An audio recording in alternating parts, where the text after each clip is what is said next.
Shalom, everybody. Welcome back to the Baal HaSulam's Matan Torah with commentary by Rabbi Avraham Morechai Gottlieb, who I'll be referring to as the Rebbe Shlit. We are on page 68 in the middle, and hope everyone had a happy Passover. Hope it was enlivening and filled with growth and light and goodness. And I think we should just dive in. Baal HaSulam begins. For the revelation of the Creator's divinity at first reaches a created being as a small measure of the Creator's pleasing abundance. Then the amount received continues to increase until it attains the ideally desired degree. When this happens, the lowly are raised up via a true recognition of God to be a chariot for God and to cleave to Him, until they reach their final perfection, which is expressed by, quote, "No eye has seen God other than you," from Yeshaya or Isaiah 64:3. Let's read that again. For the revelation of the Creator's divinity at first reaches a created being as a small measure of the Creator's pleasing abundance. Then the amount received continues to increase until it attains the ideally desired degree. When this happens, the lowly are raised up via a true recognition of God to be a chariot for God and to cleave to Him, until they reach the final perfection, which is expressed by, quote, "No eye has seen God other than you," from Yeshaya or Isaiah 64:3. The Rebbe Shlit says on the comment of, then the amount received continues to increase until it attains the ideally desired degree.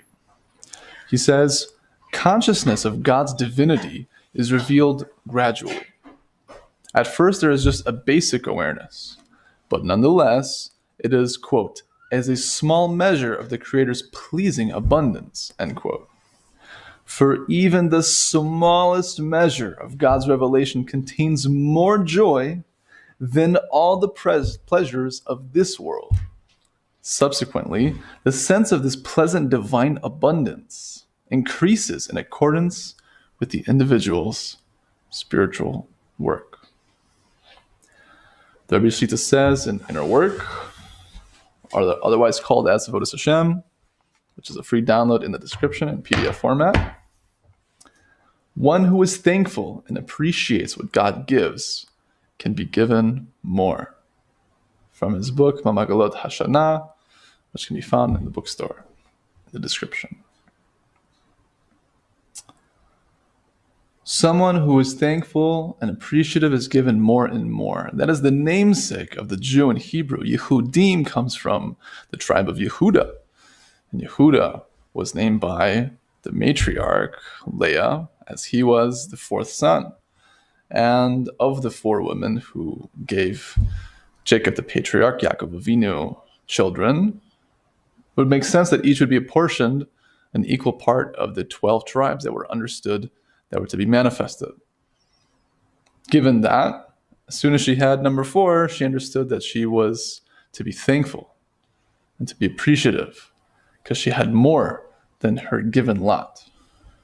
And so, we were named after Yehudah, Yehudim, from the language of Hoda'ah, to give thanks.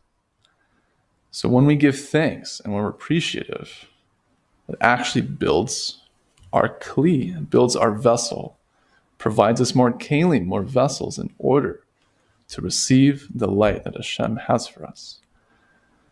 It's like a great king who wants to give his princess or prince an amazing gift. And the king is only going to continue giving treasures from his treasure palace to the children if they appreciate it. Otherwise, what's the point? We are not to be spoiled. We're here to earn our work. We're here to work for it. So too, as the Rebbe Shlit says, consciousness of God's divinity is revealed gradually. I think it's also important to note an amazing idea from Shir Shirim, Parak 5, chapter 5, verse 2. In the middle of it, it says, Kol Dodi Dofek. Dofek means knocking. This quote can be translated as, my beloved's voice is knocking. But Dofek also can be translated as pulse. So I believe it's brought down in the Zohar, this connection between the knocking and the pulse. And I think it's meaning to say that my beloved is knocking, my beloved is pulsing, or my beloved is knocking through the pulse, meaning that every single heartbeat that transpires within us is directly from the Creator. So we can meditate and put our fingers on our wrists and feel Creator knocking and saying, I love you, I love you, I love you. It's an amazing thing to contemplate, that we are being willed into existence at every moment, and the Creator is literally beating our heart for us and breathing us into existence. It's a simple way to increase our consciousness of the Creator and to increase our spiritual work and be thankful, because what better way to be thankful and appreciative, at the very least, for our heartbeat, as our beloved is knocking. The Rebbe Shlit continues, it is important to understand the following. At the time that God becomes known to an individual, he or she is filled with unlimited joy, a perfect spiritual joy. And it is this joy that the Creator intended to give to his creation when he created the world with the intention of giving goodness. And I think it's important to note that even a tiny pleasure of spirituality is infinitely great. Not that we can really comprehend that until we've tasted it. But the idea is that spirituality does not divide.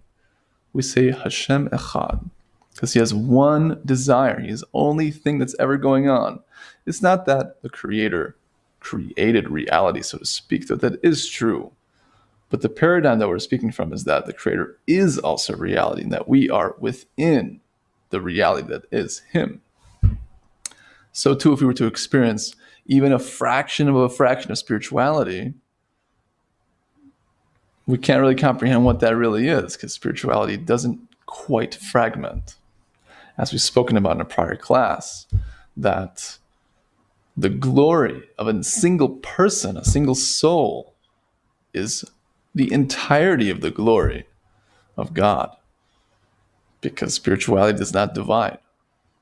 We think that each person is a chelik, a portion of Hashem on high, the Creator, and that's true. But paradoxically, it's also the fact that it's incomprehensibly infinite. We have to dance with this reality. So Rebbe Shlit continues, all other pleasures that don't ensue from the revelation of his divinity, categorized by our sages as lust, envy, and honor, although they do indeed have an element of pleasure, the Holy Zohar refers to this feeling of pleasure as a thin light, or a nihiru dekik. This very small, thin light is initially separated from the realm of the holy and intentionally provided in order to give sustenance to the realm of defilement and the outer shells of the klipot. That is, for the sustenance of humanity, even when it does not follow the path of faith and selfless giving. I wanted to note in the idea of lust, envy, and honor that in the introduction to the Zohar by the Baal HaSulam, which is translated in English by Yehudah Cohen, this is a magnificent foundational work, very affordable online. It's not only an amazing translation of the work itself, but it's a compilation. There's journal questions in between paragraphs and different excerpts from the Rebbe Zatzal and even the Rebbe Shlita that are included in it. And it's really a masterful work. It even has a approbation by Rabbi Lord Sir Jonathan Sacks Zatzal, may his memory be for a blessing. He said, Yehudah Cohen has performed a wonderful service in making available to an English-speaking audience this introduction to the Zohar by one of the modern masters of Jewish mysticism, the late Rabbi Yehudah Leib Ashlag. Read it and it will help you open your eyes to the infinite radiance that fills the world and the seeking soul. A life-changing work. Wow. So I think it's just important to note, I digress a little bit as I'm recommending this book, but we're reading Matan Torah. I think it's fair to say that there's three pillars, perhaps four, but three main pillars of this learning. I think Judaism in general. There's Hashkafa, there's the philosophy that we're learning, which is essentially Matan Torah. There is the Kabbalah itself, which is more akin to the introduction to the Zohar, which is talking more about systems and soul levels and lights and worlds. But it also goes into some philosophy too, as it has the journal questions, which is amazing. Very contemplative and very deep. And it should be learned ideally with a study partner and learned slowly. But in any case, highly recommend. And there's also Avodas Hashem. There's actually divine service, which can be found in the Maimarim, the essays, whether they're Birkat Shalom, or Bracha V'Shalom, or Shemati articles. There's a lot of options for the service of God. But the English option, in the meantime, would be inner work. This is like oxygen to me personally. It's just an amazing, amazing book with holy nuggets of quotes and wisdom. And it's a great start for someone who wants to do the work and begin and have a foundation. And I would say the four maybe subcategory, which is also foundational, perhaps connected to the Hashkafa, is history. To learn about the stories, about the great spiritual masters that one connects to. So in regards to lust, envy, and honor, the introduction to the Zohar goes into great detail regarding the modalities of the will to receive. So I'll read a short portion from inside the book, just to give a basis of what we're talking about here. A person in this world needs to receive nourishment and develop through all the modalities of the will to receive for oneself alone, namely the inanimate, plant, animal, and speaking that pertain to this world. For the nourishment of the human has within it these four modalities, which come from the four modalities of the inanimate, plant, animal, and speaking that comprise the human will to receive for oneself alone.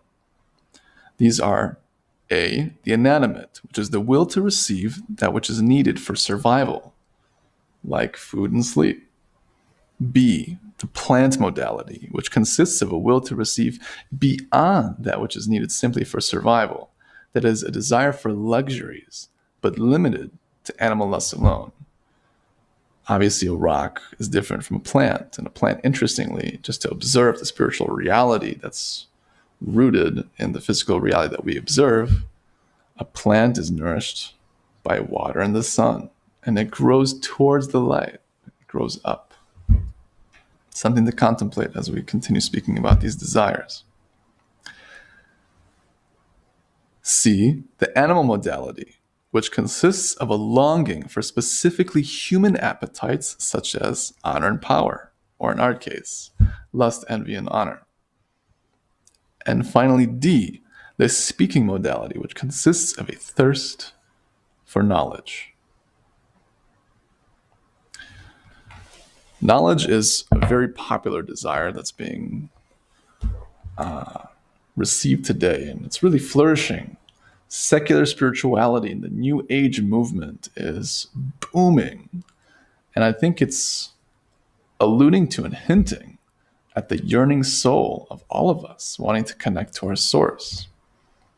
The thing is that, being that I myself, prior to coming back to my roots, was quite involved in the New Age movement, can say, at least for myself, that as opposed to connecting to source, it's connecting to self. And it's true that the deepest sense of self, the deepest essence, is the Creator, because we're a portion of Him, so to speak. But because it's under the framework of something outside the truth that refines us, being Torah and mitzvot, by definition, everything involved in secular spirituality boosts one ego. You're quite serving yourself. I mean, so many of the notions are about self-love and self-development and connecting to the higher self, as opposed to connecting to something outside of oneself, like the other, being the creator or the friend, the family, so on and so forth. So Chazal, our sages, say that lust, honor, and envy take us out of this world, as brought down in Pirkei Avos, Ethics of the Fathers. One can understand that at a simple level, meaning if someone is ensconced, enveloped in these desires, their consciousness is self-serving, egoistic, and they're brought to lower levels so that they can chase these lowly desires. And they are taken out of this world, meaning they're not even involved in the practical matters of self-work and self-development because they're trapped by these desires. At the same time, one can say that this takes a person out of the world because it raises them and elevates them to the spiritual worlds. How is this so? Lust, envy, and honor can be viewed and transmuted into a holy way. How? Lust can be used in a holy way through a holy union of husband and wife with intention to bring new souls into the world or to strengthen the connection between them and to grow. Envy can be used in a holy way, being we can be envious of others' wisdom, envious of their good character traits, in a proper way that fuels us and convinces us and brings us to do more inner work ourselves, inspires us to do more. And holy honor, as opposed to honoring oneself, to honor the other, honor the spouse, honor the friend, and most importantly, honor the Creator. So when we transmute these, then we can be brought out of this world into the upper worlds. And I think another idea too, if one is not transmuting these into a holy way, and they're really ensconced and enveloped in these in a negative aspect, by God's mercy, it is possible that they fulfill those desires. One can only have so much lust and so much envy and so much honor in their life until they realize that it's empty and it brings them nowhere. So by fulfilling those desires, they're climbing the hierarchy of desires from inanimate to plant, to animal to speaking. And above speaking, because speaking is alluded to knowledge, and knowledge in itself is receiving, because we receive knowledge, we receive wisdom. What's higher than that is the Yehudi, the modality of the Jew, Yashar Kel, which is purely giving as opposed to receiving. So if someone goes through lust, envy, and honor, hopefully those will be fulfilled, and they can finally seek this spiritual pleasure of serving God, or at the very least starting with spiritual pleasures. I think that's enough on the modalities. If you want to learn more about the modalities of the will to receive and all the intricacies of the foundations of Kabbalah, aside from the Hashkafa that touches on it, highly recommend Introduction to the Zohar, as compiled by Yedida Cohen. To continue, the Rabbi Shlit says, this is because progress in service of God takes place over the course of many years, and in the meanwhile, it is impossible for a person not to have a life. So it was set up that people would base their lives on joys other than spiritual joy. The machine that is called a person must feed on the fuel of pleasure. If we have no pleasure and have no hope for pleasure in the future, we cannot continue to live. Therefore, in the meantime, we have the physical pleasures of envy, lust, and honor. Intellectual pleasure is a bit higher, but it's not divine revelation.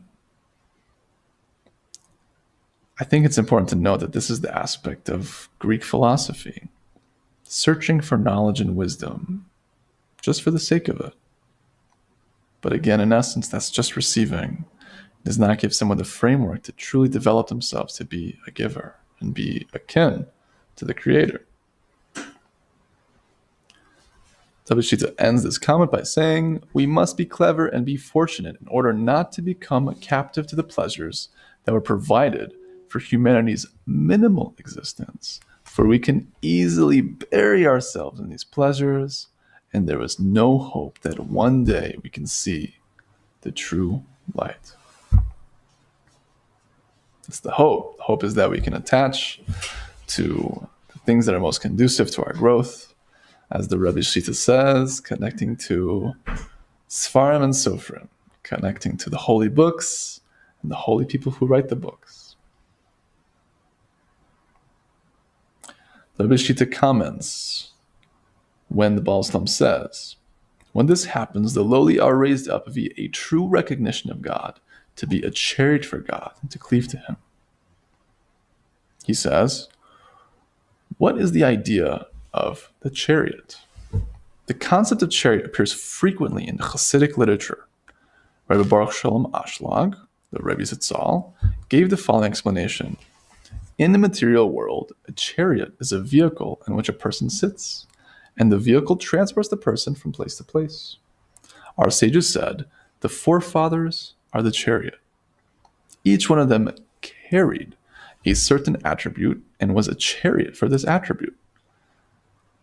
Abraham, being Avraham Avinu, the patriarch, was a chariot for the attribute of loving kindness, or as we say in Hebrew, chesed.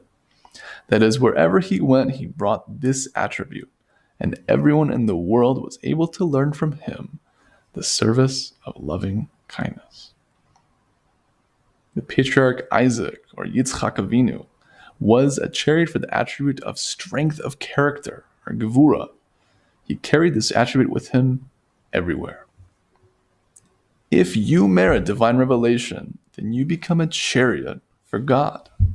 You merit a connection between God and yourself, and then become a chariot which the Holy One enclothes and rides upon. God is revealed in your soul, and wherever the person who cleaves to God goes, he or she carries there the revelation of God. There's a notion in spirituality that sages only write about what they experience. If they're familiar with the lights and the levels and the worlds, then they can speak about it tangibly and write them down. So to the point of the patriarchs being chariots, and the point of there are those out there today who are chariots themselves, it's a point of connecting to Sofrim, Vesfarim, holy books and the holy people who write the books. I hope and pray that everyone can find themselves a true rabbi. Because if you connect to the chariot, hop in the back seat, you're on for the ride. And slowly but surely, you yourself can become a chariot for others as well. We started this series with Matan Torah itself, but there is an earlier essay called A Time to Act. And in A Time to Act, there is a notion that the Baal HaSulam brings regarding a true rabbi, or a qualified rabbi. So I wanted to bring that to end the shiur, to end the class. The Rebbe Shlit says, for defining what a qualified rabbi is, for a qualified rabbi, we find two definitions. A, quote, if the rabbi is similar to an angel of the Lord of hosts, then seek to learn Torah from his mouth. From the Talmud, Mesechet Moed Katan, 17a. And the quote of an angel of the Lord of hosts is from the prophet Malachi, 2:7. That is, if the rabbi's effort is to be giving, and he doesn't want to receive in any way, that's a qualified rabbi. Because angels are operating somewhat on an operating system. I've heard that angels are described as spiritual animals because they're running by instinct. They're just doing their service. They're doing their job. Not to say that a qualified rabbi doesn't have consciousness. He's definitely at a conscious level. But in the sense that he doesn't need to receive, and his nature has automatically actually become in the modality of giving, that's an amazing thing. That's something we want to connect to. And B, if he can clearly explain, even partially, the hidden secrets and underlying purposes of Torah in a manner that is uplifting and inspires people to serve God.